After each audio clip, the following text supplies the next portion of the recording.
E agora, o meu amigo Gelson, no início da nossa conversa, falou do senhor que infelizmente sucumbiu, acabou por morrer, mas são patrimônios, discute-se, porque o irmão diz que esqueceu. E é um facto que É acontece muito real. na nossa sociedade. Exato. Uma resposta concreta sobre esta situação. O que é que há? Na verdade, a união de facto pode ser reconhecida mesmo depois do senhor morrer. Basta que, neste caso, o sobrevivo, neste caso a mulher, apresente, por via de um processo judicial, os pressupostos de que sim, olha, meritíssimo, tudo isto que foi construído pertence aos dois, nós produzimos juntos, nós tivemos os pressupostos para o reconhecimento. Houve a questão da coabitação, cama e mesa, houve a questão da singularidade, houve a questão da capacidade matrimonial, então faz o reconhecimento da união de facto por morte, que vai acontecer o seguinte, vai se chamar todos, assim como ocorre no casamento, o juiz vai chamar todo o patrimônio pertencente aos dois, tanto da mulher como do marido, na vigência desta relação de facto, que é passível de ser já reconhecida neste caso. Vai chamar todos estes patrimônios dos dois lados e vai fazer o quê? Ameação.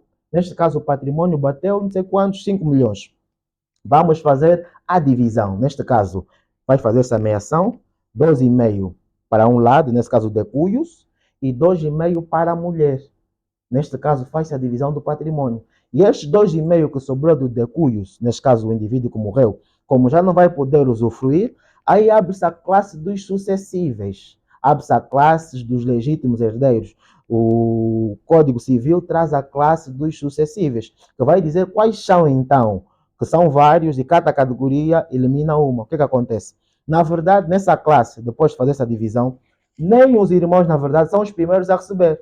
Sendo que uma classe elimina a outra, o que é que vai se verificar? É que quem está na primeira classe são os descendentes, ou seja, os filhos. Nesse caso, quem será chamado? Serão os filhos. E se tem filhos, todos os outros, irmão, tio, todos são desnecessários. Acabam caindo por terra. Exato, caem por terra. Neste caso, serão os filhos que serão chamados. Se for o único filho, na verdade, tem direito de primeiro calcula-se a legítima, que neste caso fica com a metade do patrimônio do pai, se for só um. Se for mais de um, fica com 2 terços. Nesse caso, tira-se 2 terços dos 2 milhões.